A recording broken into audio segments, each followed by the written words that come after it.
விஜயகாந்த் சாருக்கு என்னன்னா எப்பவுமே வந்து இது பண்ண மாட்டார். ஷூட்டிங் வந்து இது நிற்கக்கூடாது அவருக்கு. ஷூட்டிங் நடந்துகினே இருக்கணும். ஷூட்டிங் இல்லைன்னா வந்து இவர் தொலைச்சிடுவார் ராவத்.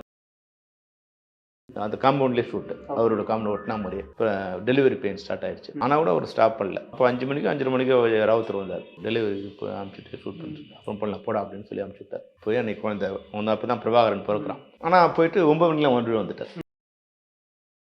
முருகதாஸ் சார் ஒரு விஷயத்துல குறிப்பிட்டிருந்தாரு, ஸ்டண்ட் டபுள் இல்லாம விஜயகாந்த் சார் வந்து நிறைய ஸ்டண்ட் சீன்ஸ் பண்ணியிருந்தாரு. அவர் கொஞ்சம் அதில் ஈகோயிஸ்டிக். அதனால் பண்ண முடியாதா அப்படின்னு.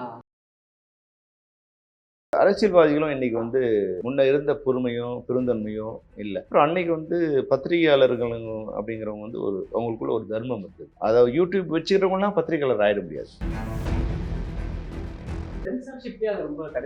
அதுதான் வந்து அரசு வந்து தன் கரங்களால் படைப்பாளிகளோட கையை வந்து பற்றிக்கிறது.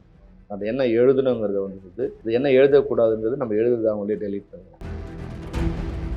எந்த கட்சி ஆட்சிக்கு வந்தாலும் கருத்து சுதந்திரத்தை அந்த கழுத்தை நெரிக்கிற தன்மையில் அவங்க இருக்காங்க. அது அவங்க தங்களை விமர்சனம் செய்வதை அவங்க விரும்புறதில்லை. இரு பிரிவினருக்குள்ள ஒரு பிரிவினை ஏற்படுத்துறதோ சில நேரங்களில் உண்மையாக கூட இருக்கலாம். கடந்து போன விஷயங்களை அவங்க நினைவுபடுத்தி அதன் மூலம் வந்து சமூகத்தை பிரிக்கிறதோ அது நான் வெற்றிமாறன் கூட சொன்னேன். விடுதலை 1 வந்து திரைப்படம், விடுதலை 2 வந்து பிரச்சாரம். நம்ம படம் 100 கோடி கலெக்ட் பண்ணுறதுங்கிறது வேற விஷயம். ஆனால் 100 கோடிக்கு ஒரு படம் பண்ணணுங்கிறது வந்து நம்ம காலுக்கேற்ற செருப்பு போயிட்டு செருப்புக்கேற்ற காலம் அவங்க.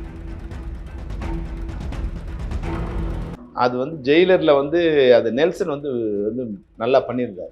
ஆனால் இப்போ கூலியில் வந்து அமீர் கான் நடிக்கிற அவங்களுக்கு வந்து அந்த ஹைப்பை கிரியேட் பண்ணோன்னு நாகார்ஜுனா இருக்காரு, இங்கே வந்து சோபின் இருக்காரு, இங்கே நம்ம அமீர் கான் இருக்காரு, முகவேந்திரா இருக்காரு, ரஜினி சார் இருக்காரு. என்னோட இது வந்து எதிர்பார்ப்பு அதிகமாகிடுது.